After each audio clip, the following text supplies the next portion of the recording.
Yo, okay. Hari ni kita tukar gambar ni jadi malam. Alright.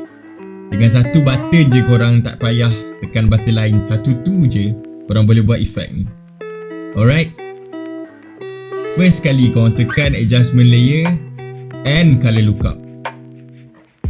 Okay, dekat 3D load tu korang tekan ni and korang boleh try macam-macam option kat sini.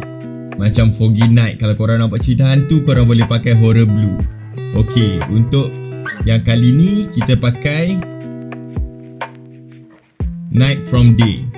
Boom, terus jadi malam. Korang boleh guna moonlight juga kalau korang nak, tapi saya prefer night from day.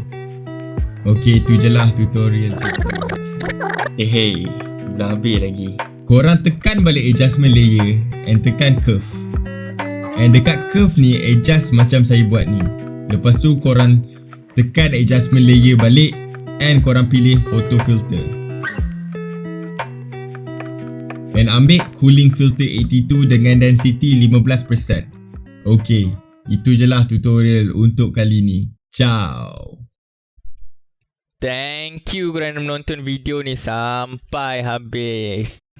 Kalau video ni membantu, jangan lupa untuk like, subscribe, and dekat sebelah subscribe button tu tekan loceng tu. Kalau ada video baru keluar nanti, confirm loceng tu bunyi.